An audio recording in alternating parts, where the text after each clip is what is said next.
इस वक्त जो स्कैम हुआ है 59 करोड़ का, जिस तरीके से आप देख रहे हैं कि इस वक्त काफ़ी ज़्यादा चर्चा भी जो है इस पर हो रही है, तमाम लोग अपना रिएक्शन दे रहे हैं और इसी के साथ साथ साइबर पुलिस की जानिब से इस पर कड़ी से कड़ी एक्शन भी लिया गया। हमारे साथ बीजेपी के सीनियर लीडर मंजूर भट्ट इस वक्त मौजूद हैं। किस नज़रिए से देखते हैं जो बढ़ते स्कैम हैं इस वक्त कश्मीर में, जम्मू कश्मीर में, और जो कल का स्कैम हुआ है 59 करोड़, जिन्होंने लोगों ने ज़मीनें बेचकर जो है इसमें पैसा लगाया था और ये सोचा था कि शायद एक का डबल हो जाए, मगर उसके बाद एक का डबल नहीं बल्कि जो उन्होंने इन्वेस्ट किया था उससे भी हाथ धो बैठे। मंजूर साहब, बहुत शुक्रिया वक्त देने के लिए। कल का स्कैम आपने सुना होगा, 59 करोड़ का स्कैम है, कोई छोटी रकम है नहीं, और कश्मीर से अगर 59 करोड़ का स्कैम हुआ है तो ऑल ओवर इंडिया से किस तरीके से हुआ होगा, क्या कहेंगे आप इस पर? देखिए, सही बात है आपकी, ये बहुत बड़ा ही स्कैम है जिसको मैं हेरा फेरी समझता हूँ। लेकिन बदकिस्मती का मकाम ये है कि जिस तरीके से हमारी साइबर पुलिस दिन रात आप देखेंगे वो अवेयरनेस में लगी रहती है। जिस तरीके से आज फ्रॉड्स होते हैं वो लोगों को अवेयर करती है, लेकिन उसके बावजूद भी लोग इन सब चीज़ों में आते तो बहुत अफसोस होता है। जब ऐसा हुआ था तो मुझे उनके किसी ने फ़ोन किया था पहले ही दिन कि ऐसा हुआ है तो इसमें प्लीज़ आप इंटरवेन कीजिए। तो मैंने यहाँ स्कैम से पहले आपको फ़ोन आया था? हाँ हाँ, जब ये हुआ था तो उन्होंने मुझे कॉल किया था कि हमारे साथ ऐसा ठगी का मामला सामने आया। तो मैंने यहाँ के हमारे जो काबिल तरीन एसपी साइबर है इफ्तिखार साहब, मैंने उनसे बात की और इफ्तिखार साहब को मैं अप्रिशिएट करता हूँ, उन्होंने तुरंत कार्रवाई करके इसके खिलाफ एक इन्वेस्टिगेशन शुरू की, क्योंकि 59 करोड़ एक बहुत ही ज़्यादा बड़ा अमाउंट है। लेकिन लोगों को भी चाहिए कि हम जो चीज़ें देखिए, हमने मूवीज़ में हम देखते हैं, आपने देखी होगी वो एक हेरा फेरी मूवी थी, एक का डबल है। तो जब उस मूवी से भी हम कुछ नहीं सीखे तो मुझे लगता है मुझे नहीं लगता कि हम इन सब चीज़ों से हमें आगे बढ़ना चाहिए था। ठीक है, जितना हो सका, लेकिन आज भारतीय जनता पार्टी की गवर्नमेंट है, आज हमारे काबिल तरीन आईपीएस ऑफिसर्स बैठे हैं। अगर मैं director general of police R Swain साहब की बात करता हूँ, वो तो किसी को छोड़ते नहीं है। इवन अगर ऑफिसरों के खिलाफ भी ऐसे कई कंप्लेंट्स आती है, सुवैन साहब, मुझे नहीं लगता है कि कोई ऐसा ऑफिसर उन्होंने छोड़ा होगा जो इन सब चीज़ों में मुलवस होगा। और आम लोगों की तो बात नहीं है, आज हमारे एसएसपी श्रीनगर आशीष मिश्रा साहब है, काबिल तरीन ऑफिसर है, और वो भी इस चीज़ को अब खुद ही मॉनिटर करके, मेरी सुबह ही बात हुई थी साइबर पुलिस के एसपी इफ्तिकार तालिब साहब से, उन्होंने कहा हम पूरा इन्वेस्टिगेशन कर रहे हैं। कुछ धमकियाँ आ रही थी, क्योंकि मुझे कुछ लोग फ़ोन कर रहे थे हमें धमकियाँ आ रही है कि अब हम, लोगों को धमकियाँ आ रही हैं? हाँ, वो कह रहे थे कुछ धमकियाँ आ रही कि हम आप पे वो करेंगे, ये करेंगे, लेकिन सबसे मतलब सामने नहीं आने दिया जा रहा। देखिए, एक हिसाब से अब लोग बेचारे डरे हैं। जिसका एक अमाउंट, जिसने घर में, एक मुझे बहन बोल रही थी कि उसने अपने जो ऑर्नामेंट्स थे शादी के उसको भी इन्वेस्ट किया था, तो मेरे कुछ लोगों ने ज़मीनें बेची है, तो बहुत अफसोस हुआ मुझे।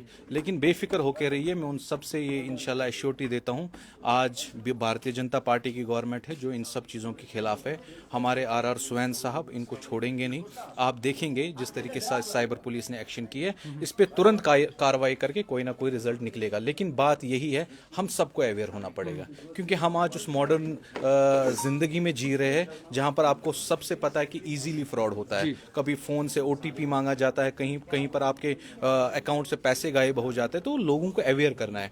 पुलिस भी कितना करेगी कि भाई उनके पास अवेयरनेस का एक साधन है जो वो लोगों तक पहुंचा रहे, लेकिन उसके बाद भी हम इन सब चीज़ों में फंस रहे। तो मुझे लगता है सर, आपसे ये भी जानेंगे, कुछ इन्फ्लुएंसर भी जो है इसके हित में आ रहे हैं और कुछ लोग ऐसे हैं जो इस चीज़ को प्रमोशन भी कर रहे थे, इसके बारे में आप क्या कहें? क्योंकि बढ़ता माहौल है, सारे व्लॉग वगैरह करते हैं, यूट्यूबर्स क्रिएटिव होते हैं, मगर उनको जो लोग फॉलो करते हैं उन पे भरोसा बड़ी जल्दी करते हैं। देखिए, सही बात है, यहाँ के इन्फ्लुएंसरों को भी मैं पहले, देखिए, अगर कोई हमारा बच्चा या हमारी कोई बेटी या बहन कोई अपने सोशल मीडिया पे कोई चैनल खोल के अपने बिजनेस या अपनी चीज़, किसी भी चीज़ को प्रमोट करती है, उसमें कोई बुरी बात नहीं है।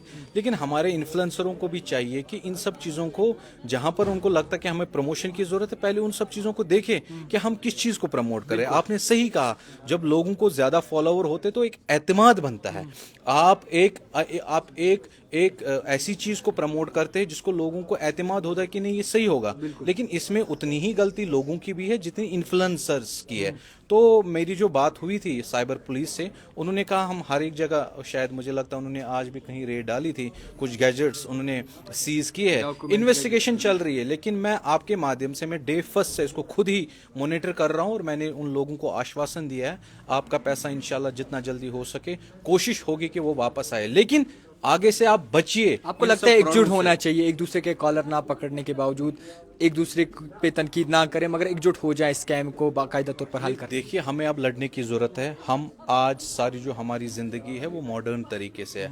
आज सारा फ़ोन के थ्रू ही हम, चाहे बैंक ट्रांजैक्शंस हो, ऑनलाइन शॉपिंग हो, वो सारा हमारा ऑनलाइन है। तो हमें इन फ्रॉडों से बचना है। लेकिन बजाय, मैं गलती उनकी बराबर समझता हूँ जो इसमें इस स्कैम्स में जो बढ़ावा देते हैं, उनको भी बख्शा नहीं जाएगा। अगर उनके खिलाफ भी पुलिस को कार्रवाई करनी चाहिए। जो इन्फ्लुएंसर हैं जिन्होंने इसको प्रमोट किया उनके खिलाफ कार्रवाई होनी चाहिए। बिल्कुल, देखिए, मैं समझता हूँ आधे से ज्यादा हाथ तो इन्फ्लुएंसर्स का है, जिन्होंने इस स्कीम को लोगों तक पहुंचाया। लोगों को कहाँ पता थी? कोई मुझे लेडी वीडियो दिखा रही थी और उसमें वो इन्फ्लुएंसर कह रहा है कि मैं गारंटी दे रहा हूँ आपको। 100%। अगर वो गारंटी दे रहे, अभी अपना मकान बेच के उनको दे देना पैसा, फिर आपने तो गारंटी दी है। तो कहीं ना कहीं इन्फ्लुएंसर्स भी उतने ही अपराधी इसमें हैं जितने इसमें लूटने वाले हैं।